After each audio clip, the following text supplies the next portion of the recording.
The second reading this morning is from Matthew 4, verses 1 through 11. When Jesus was led up by the Spirit into the wilderness to be tempted by the devil, he fasted 40 days and 40 nights, and afterwards he was famished. The tempter came and said to him, "If you are the Son of God, command these stones to become loaves of bread." But he answered, "It is written, one does not live by bread alone, but by every word that comes out from the mouth of God."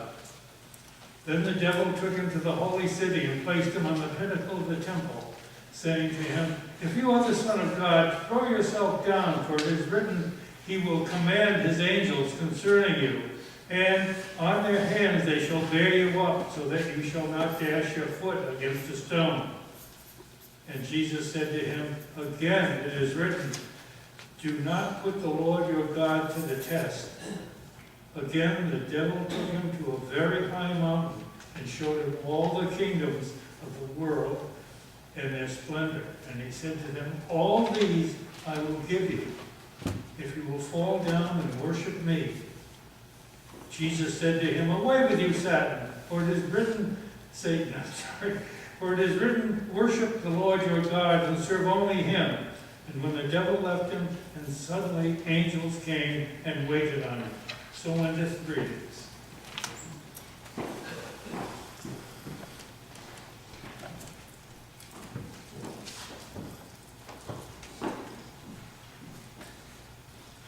Bill just introduced us to a softer, gentler Satan named Satan. That's a good one. It's okay. There's a story of a man who went to the store. He was a man of very few means. He and his wife lived on very few dollars. And he saw this suit that he really adored. And it was going to be a tailor-made suit. And so he thought, why not? Let's just see what it looks like. So he put the suit on. And of course, the tailor came over and asked, "Can I fit you for that suit?" And it looked so good, and he really didn't have anything nice for himself. And he thought, well, it won't hurt just to see what it looks like all done up. So he was tempted to, keep going one next step further. And so he said, "Yeah, go ahead. Let's see what it looks like." So the tailor got the suit all done to his proportions. He loved it, and he could not let go of the suit.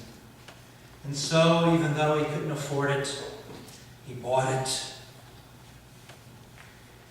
And, of course, worrying all the way home, he got home, and his wife saw the suit, was immediately upset.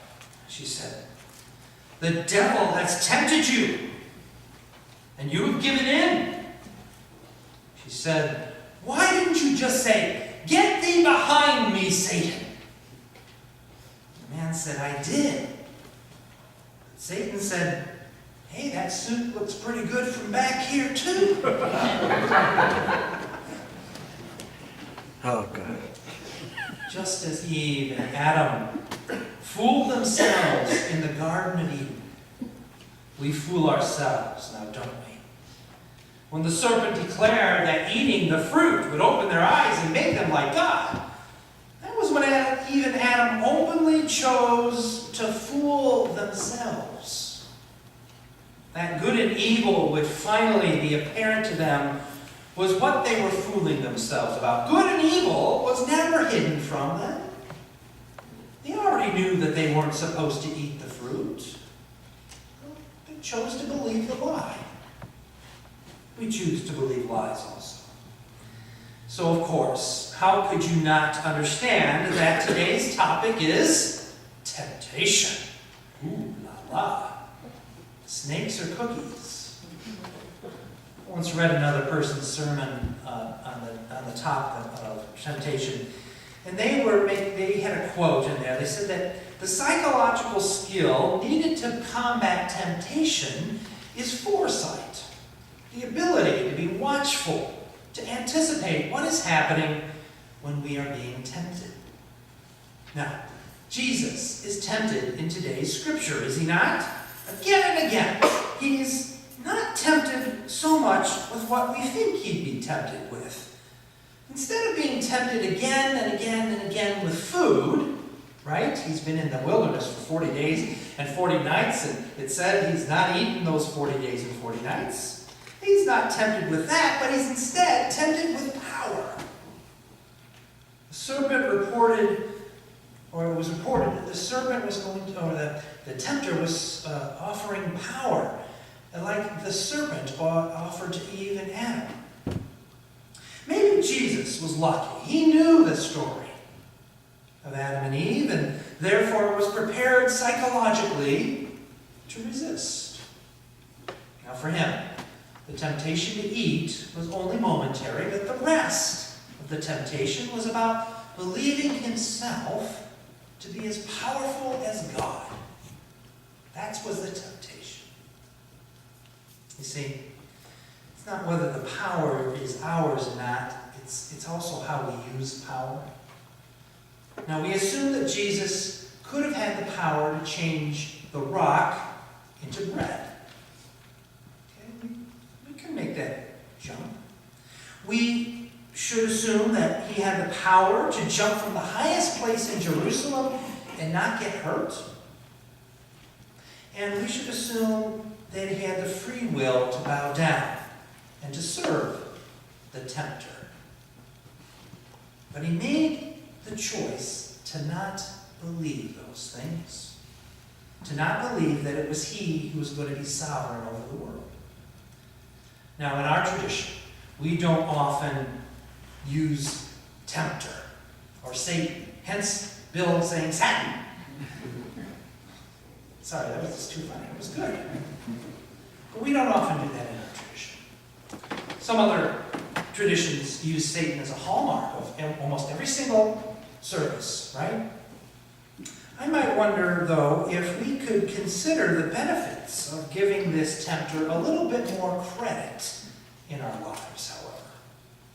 Like the man who's out trying on suits, though he was ready with a retort when he was tempted, right?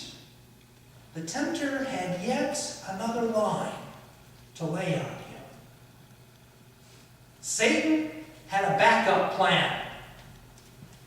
The man did not. So how's your foresight? Do you have a retort when the tempter brings another line to tempt?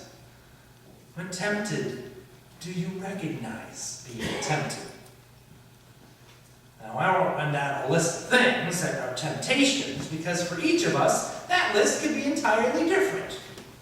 Temptation tends to morph itself from one thing to the next, from one desirable want to the next desirable want. It all depends on who we are. And in corporate issues, gathered issues, temptation has its place also.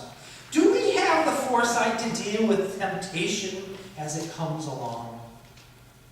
Now, about once a year, I will go on a fast. And it lasts about 50 or 60 hours, about the time a weekend takes to pass. And it's not as if I'm continuing on for many, many days, as Jesus did. I only do this short time to kickstart a health and fitness program. But by golly, if the tempter were to plop an M&M down in front of me during that time, I'm pretty sure I'd be diving after the M&M. I realize as I go along, and I'm successful in not cheating on this fast, that other temptations, though, might be being presented to me. Not just the food thing, but the other temptations. As my belly distracts me, other things are served up for my consumption. Get it? The psychological skill needed to combat temptation is foresight. The ability to be watchful, to anticipate what is happening when we are being tempted.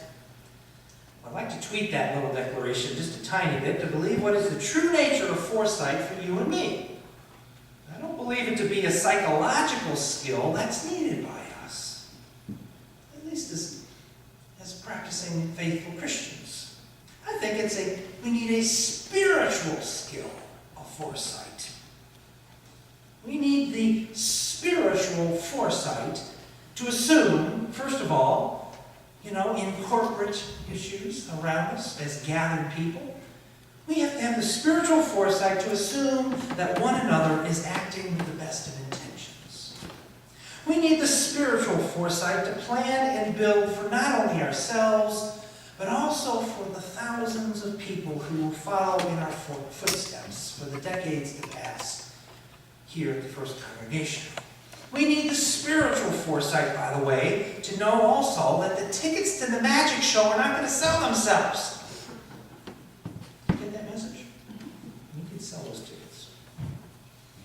Spiritual foresight is what many of us within our congregation will be attempting to build in the next several months. Beginning today, you will have an opportunity. I hope you have some spiritual foresight to take it.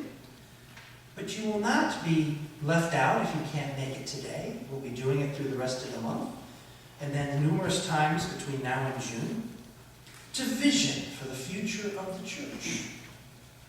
Visioning will help provide a pathway to our immediate future. Visioning will be the opportunity to help this body of Christ to utilize spiritual foresight instead of temptation for the future.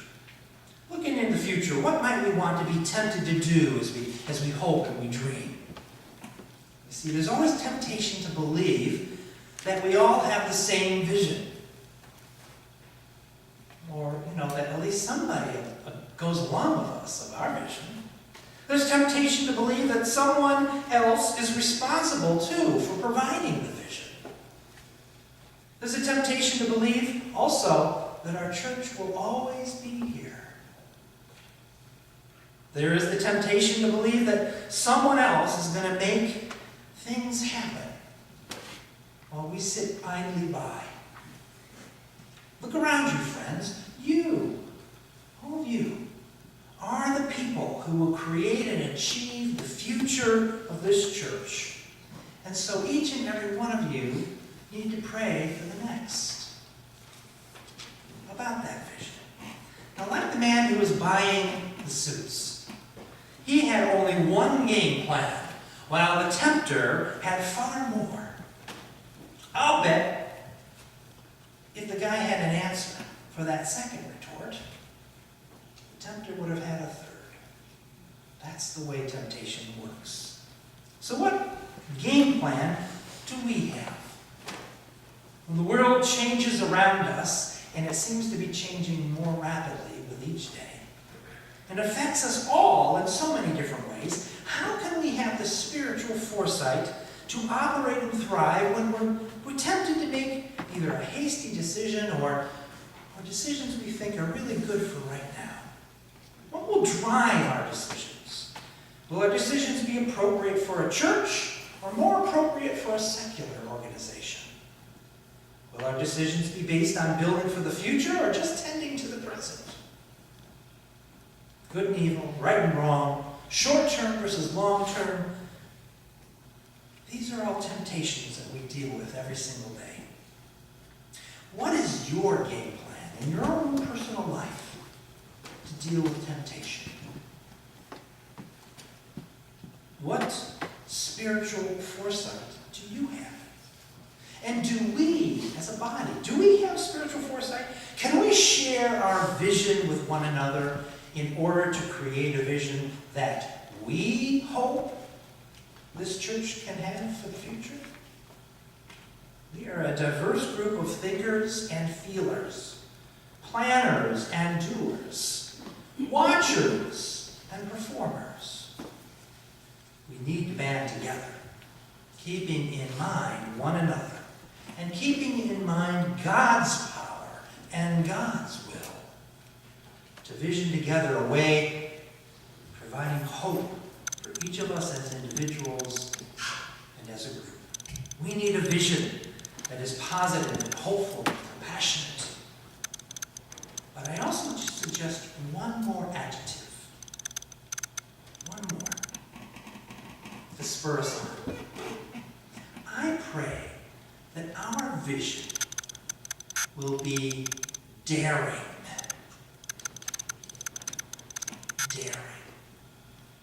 I pray that we may dare to be something that not any of us can imagine, based on what we know right now. And may we place that daring in God's hands.